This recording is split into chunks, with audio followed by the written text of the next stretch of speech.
Okay, let's discuss the last topic for the midterms, which are your states of matter. So we will discuss KMT or kinetic molecular theory, forces of attractions, the intra and intermolecular forces, the properties of liquids and solids and the phase changes. Okay, so the kinetic theory of matter helps us to explain why matter exists in different phases, why there are solid, which has compact and definite shape, liquids and gas that occupies the space of a container, and how matter can change from one phase to the next, which are your physical changes. The KMT also help us to understand other properties of a matter. So speaking, KMT says that all matter is composed of particles that have certain amount of energy that allows them to move at a different speeds. It always depends on the temperature.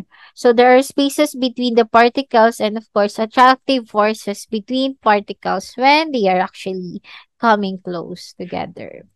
So here's are the differences between your solid, liquid, and of course your gases. In particles, solid are liquid and gas are all atoms or molecules. Solid have very low energy. They just vibrate at a certain fixed point. So, in Tagalog, hindi sila magalaw. They only vibrate on their own space.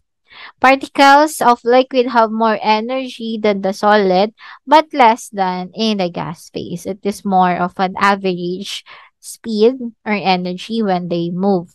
So they have what we call rolling to each other. Other term for that is the domino effect. When one moves, the other moves as well. So that rolling or domino effect actually makes the shape or makes your liquid flowy. Okay, that's why it follows the shape of the container. While as gas are more have high energy and they always constantly move in. So in spaces of solid, they are little space. Liquid are quite bigger space than solid, but gas has the most spaces in between. That's why tinatawag nga silang dispersed molecules. And the attractive forces between the solid is very strong. So, masyado silang compact to each other. That's why they tend to have a solid shape. Whereas liquid has weaker force than solid, and gas has the weakest force. And your solid can become liquids and also can become directly as gases if only temperature is decreased. A liquid can become a gas. Okay? Your liquid can become a solid if your temperature is actually lowered. Example, this one is yung water. Lower main temperature, it becomes a solid ice. In general, gas can become as liquid and it can also become a solid if there is a stronger force of attraction that is applied to them. Okay?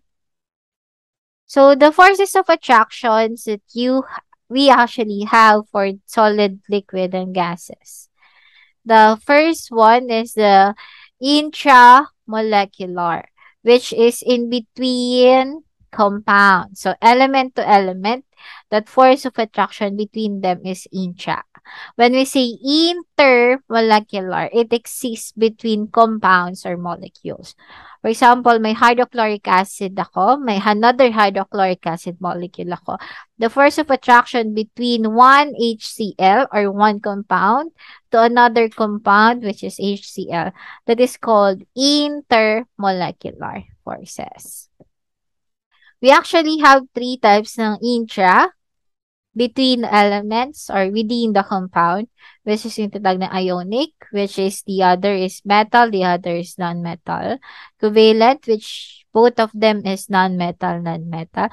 We also have metallic bond, which is between metal and metals. Like this one. Sodium is metal, chlorine is non-metal. When they combine, that is called ionic bond. Which are now you have covalent bond, which are the non-polar and polar. We all know non-polar is around 0.0 to 0.4 electron negativity value. And of course, your polar covalent bond is around 0.5 to 1.8 electronegativity value to be considered as a polar. We all know non-polar would have equal bubble. So, equal yung electronegativity ng isa sa isa element. While the polar, one would have a larger electronegativity, the other one would have a lower electronegativity. Where the larger becomes partially negative, the lower becomes partially positive. So this one, non-polar, chlorine to chlorine. So, equal sharing ng force, which is electronegativity, less than 0.4. Polar covalent. So, others actually 0.4 to 1.8, but others is 0.5 to 1.8. So, it differs pa din kasi. Dati nga it is hanggang 2.0. Okay? So, here, ang concept lang here is that chlorine versus hydrogen is much lower. That's why it is partially negative, it is partially positive. Next, we discuss about metallic bond. This bond is formed by the attraction of mobile electrons and the fixed positively charged metal ions. This is between metals and metals, of course. You'll see sea of electrons that are all positive. Diba? Metals tends to lose electron. That's why they always have a charge of positive. Kaya nga tinatawag ang metallic bond na sea of electrons. Okay, with regards to relative strength of these intramolecular forces, metallic bond are the strongest, while as the weakest is the nonpolar covalent. Okay? Next one. Let's go to the intermolecular forces. We have three types: the dipole-dipole, hydrogen bonding, and the van der Waals forces of attraction or tinatawag ding London dispersion forces.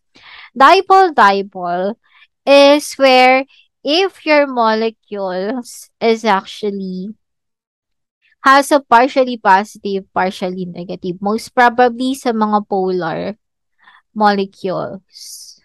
Which one is highly electronegative and the other one is highly uh lowly, mababa. I mean, sobrang baba ng electronegativity. Kaya siya partially positive. So, if your molecule has a partially positive and a partially negative part ng compound, and the other compound that it will be interacting is also partially positive and partially negative, that force of partially negative and partially positive of another compound, ang tawag sa inter na yan is dipole-dipole. So, dipole-dipole always have a partially positive and a partially negative interaction. Usually, this happens in polar molecules. You also have your hydrogen bonding. Of course, it has hydrogen and it has connections with oxygen, nitrogen, and fluorine. Okay? H2O. The hydrogen of one of the H2O interacts with the oxygen of another H2O. H2O, HO, so that is hydrogen bonding. And again, ang connection ay HO, HN, and also HF to be considered hydrogen bonding. And the last one, which is hindi pinakita, which is the London dispersion naman. This one happens if molecules just collide. Okay. All of the molecules, all of the atoms that are colliding has London dispersion. Okay? Lahat po.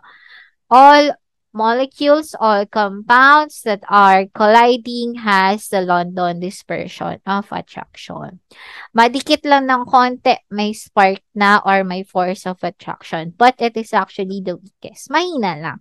Konting spark lang, kumbaga. So the strongest actually is the hydrogen bonding. The weakest is the London dispersion. Why? Because after they collide, so nag-pass through na yung dalawang molecules, wala nang London dispersion. There's already no LD. LD only happen if there is a moment of tinatawag na collision. So, boiling point is directly related to the strength of its intermolecular forces. Boiling point is also increasing with relative to its relative strength. So, first would be London dispersion, followed by um, dipole-dipole. Then, the highest boiling point is the hydrogen bonding. Okay? Intermolecular affects your boiling because, for example, hydrogen bonding, it's one of the strongest intermolecular force. It requires more heat to break the compound, so the substance has a higher boiling point. So if you're going to arrange this one, it should be element first, of course. Wherever the element should be the list, followed by the one that has the um London dispersion. So of course N2, CHCl, CH3Cl. Then of course, since my HO to, this is hydrogen bond. How do you know if it is hydrogen bond? So H. So if you're going to arrange this one, you have to notice that the um lowest should be the London dispersion. So what the least should be here is the element only, which is the noble gas Hv. Then you followed with the compound that has a London dispersion, which is N2. So one of the key target na this is a London dispersion if it is a non-polar covalent actually. So this is non-polar covalent.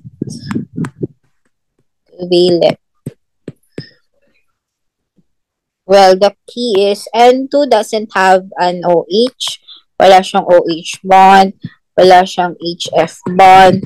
Wala siyang HN bond. And as you can see, it's both nitrogen to nitrogen. So therefore, it is also not a dipole-dipole. Kapag kami minus mo electronegativity ng nitrogen to another nitrogen, it is zero. So this is considered non-polar covalent.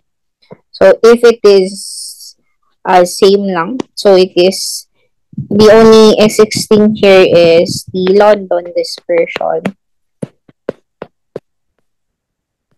So this is now the second one. Next, so you have here CH3Cl3, CH3. So C, hydrogen, hydrogen, hydrogen, then another Cl. So if you're going to check electronegativity of the CH bonds, carbon is 2.5, C is 2.5, hydrogen is 2.1, then you have here another Cl, which is 3.0. So as you can see here, chlorine is more electronegative, mas malaki siya. So this is the partially negative part. then this could be the partially positive part. So, kapag ginawin mo siyang laki-laki ng bubble niya, ng forces niya, then si C ay medyo mas maliit. So, this is considered as a dipole-dipole. So, yun yung third one. So, CH3, Cl. Then, of course, the last one is kapag may OH bond is considered hydrogen bonding. Then, you just arrange it as the highest. Okay.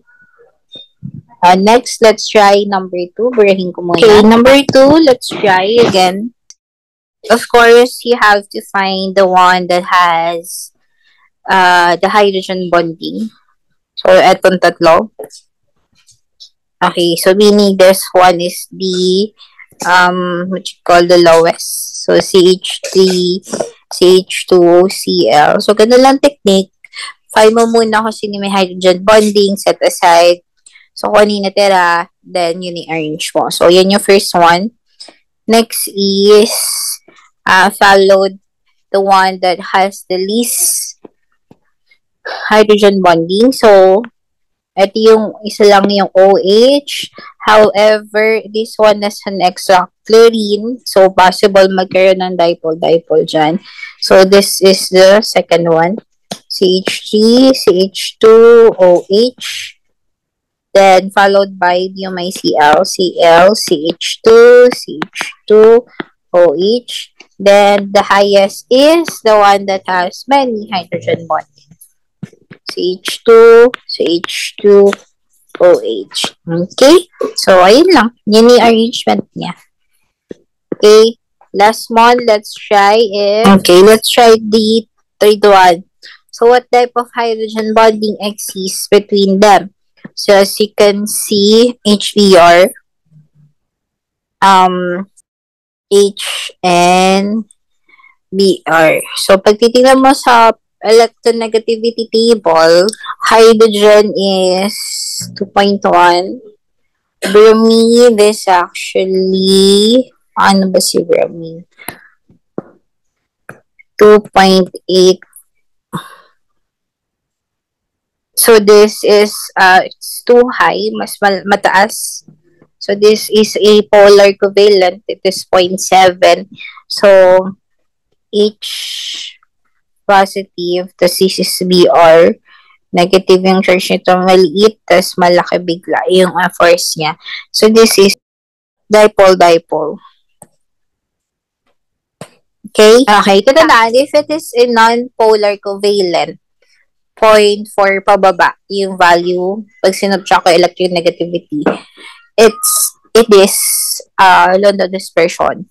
However, if it is polar covalent, it could be dipole-dipole or hydrogen bonding.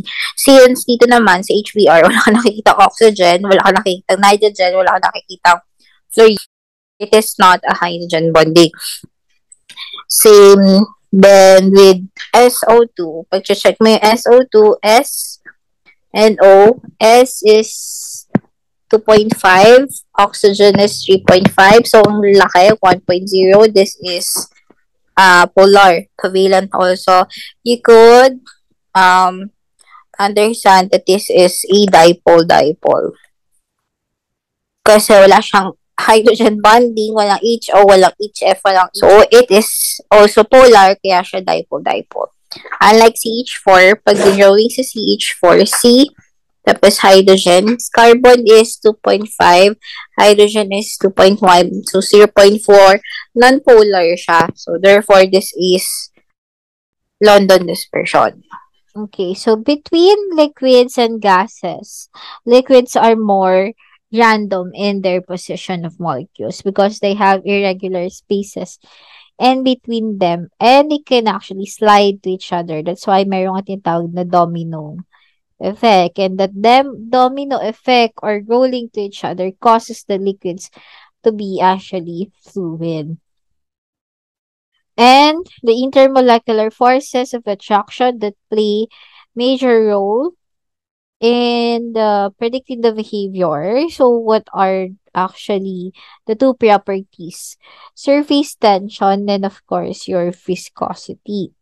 So, surface tension is actually the layer on the surface of a liquid produced by an even intermolecular attractions at its surface. So, kung ito-drawing kasi natin yung molecules ng liquids. Okay, so as you can see here, for example, this one,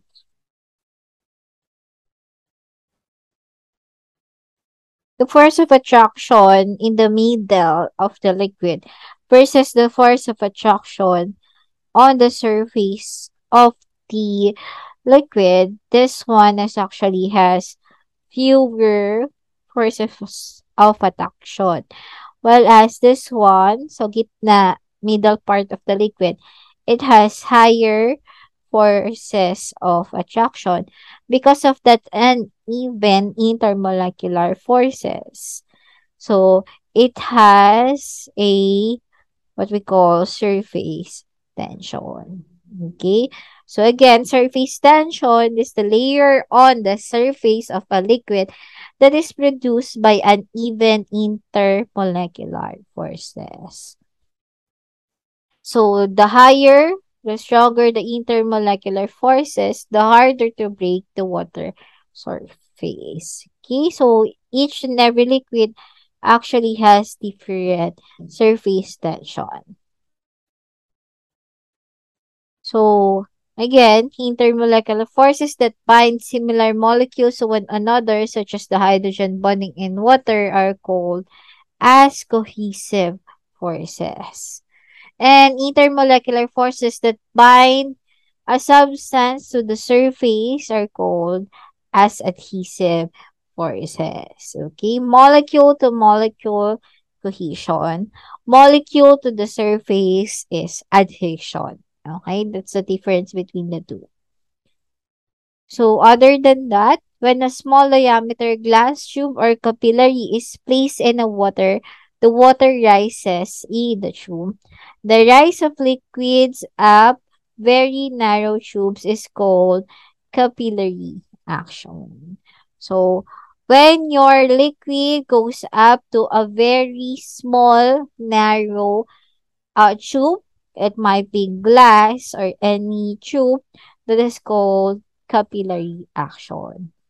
So, the adhesive, ito yung sasawag na adhesion, water molecules between the surface of the tube o yung walls ng tube that is called as the tawag nating adhesion. Okay? Other than that, your liquid are also viscous. It is how your um liquids flow.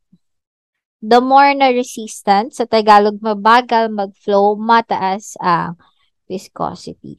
Higher viscosity means its flow is actually mabagal. Okay? So, again, stronger intermolecular forces, it might be more viscous fluid, or sa Tagalog, malapot.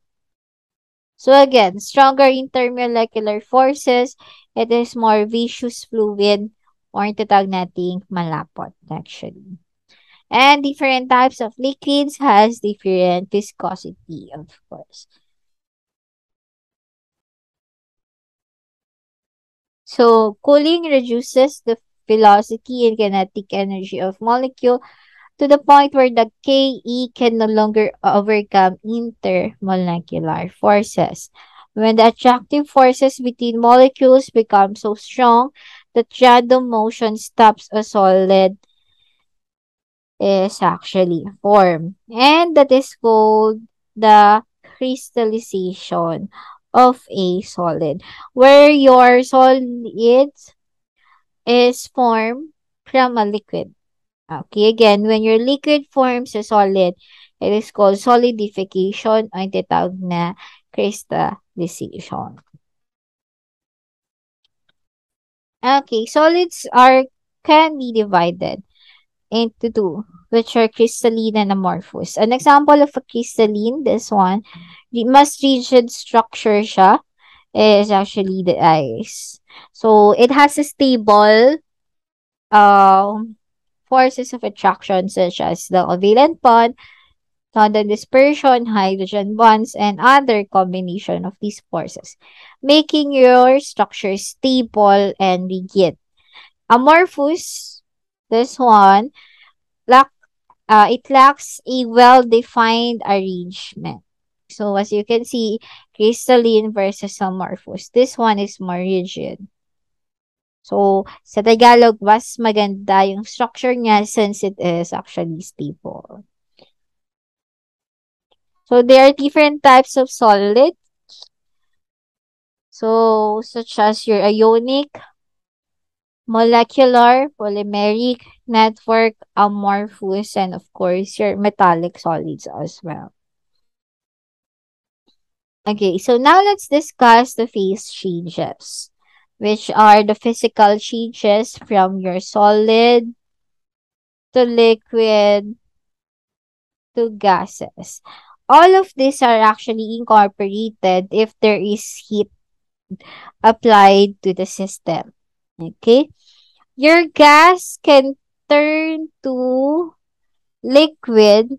Okay? Pwede siyang pumunta sa liquid through the process condensation. Your gas can also directly goes to a solid in the process of deposition. Okay? Your liquid can turn to gas in the process of vaporization. And your liquid can also uh reverted back to solid in the process of a freezing. Okay? Another one, solid can go to a liquid form by melting. Solid can directly go to gas form by means of sublimation. So, these are the phase diagram of a water and a carbon dioxide, where we will see what we call the triple point. When you say a triple point, this is ito. So, this is where the part where your molecule actually, when heat is applied, some parts of the molecule is in solid. Some parts of the molecule is already turning into liquid. Some part of the molecule is already turning into gas. So you will see three states of the matter at the same time. That is what we call the triple point. Okay? Like for this example, at 5 atm and negative 57 temperature, the triple point here ng ating, this one is carbon dioxide. Okay. At 5 atm and negative 57 temperature, you'll see the triple point of the carbon dioxide. So this is where it has a solid, a liquid, and a gas form at the same time. So that is what we call triple point. Which represents a solid phase. Of course, it is A, solid pa yan. Which represents the gas. This one is the gas phase. This is the liquid phase. Gas, solid. Ayan. Kung ano yung nandito sa diagram, diba? Solid, liquid, gas. So, what is representing triple point? So, triple point is this one. When you say triple point, sabay-sabay na nag-occur yung phase na solid, liquid, and gas. So, this is the triple point D.